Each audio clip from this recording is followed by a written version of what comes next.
Chapter 2. Tuesday, the 1st of September. I stared out of the window and tried to absorb what we'd just heard while Mr. Richardson went to make copies of Mum's will and letter for us. Rose and Fleur occupied themselves on their mobile phones. The atmosphere was uncomfortable, the air thick with unspoken resentment. No change there, I thought. Rose, Fleur, and I had hardly spoken in 3 years, not since a row that had driven us all apart. The argument had been about what we all thought was best for Mum when it became obvious that she needed care after her stroke. Before that, I'd been on reasonable terms with both my sisters, though we weren't exactly close. It had been over 30 years since we'd lived together as children, then teens.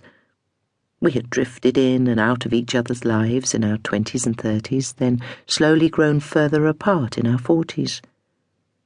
Fleur was often abroad, and Rose occupied with her job and family.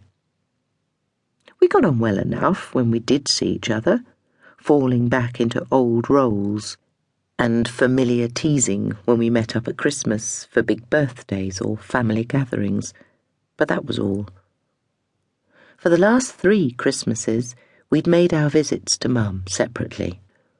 When Mum had moved to the retirement village, Rose had suggested that we spread time with her over the festive period, so that Mum had 3 visits to look forward to instead of 1.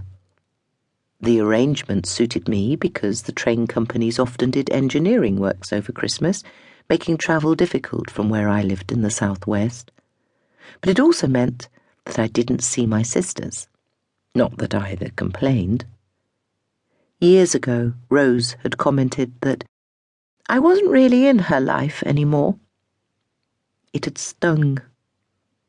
I had thought differently, that we were family, sisters, and always would be, despite time apart. But I knew what she meant. I wasn't involved in the ordinary everyday events that made up her life. What she said had hurt all the same. But then Rose had always been able to do that to me. She'd been dismissing me since we were little, not including me in her gang when we were in junior school, shooing me away in our teens when her friends were over. I was always too young, not cool or clever enough to be in with her crowd. All of us were worried about Mum. Even though she'd made a good recovery from the stroke, apart from a weakness down one side of her body and difficulty walking sometimes, her doctors warned that it might happen again. Rose, Fleur, and I agreed on one thing. We wanted the best for her last chapter in life. Rose had a demanding job in publishing, a husband, her children, still at school then, and no spare room. Fleur was living in California at the time, and there was no way Mum was going to uproot that far. I'd been the obvious choice to take care of her. I'd lived alone since my daughter Lucy had flown the nest almost 6 years ago.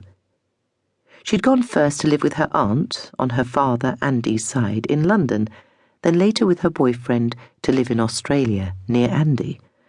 So I had her old room on the 1st floor that could be used. Dee, you could go and live with Mum and take care of her, Fleur had suggested. You can work from anywhere, said Rose. There's loads of room in the old house for you to paint. But my life is in Cornwall. I don't want to uproot any more than Mum does. And if I let go of my house, I'm unlikely to ever find such a place to rent again. My landlady will find a new tenant, and when Mum does pass, the family home will have to be sold and I'll be homeless. Don't be overdramatic, said Rose. It's okay for you two. You have your own homes. I don't own mine. And whose fault is that? Asked Rose. I'd chosen to ignore her jibe. What would I do with Max and Misty? Mum's allergic to cats, said Rose. So, if she came to live with you, you'd have to put them in a rescue home.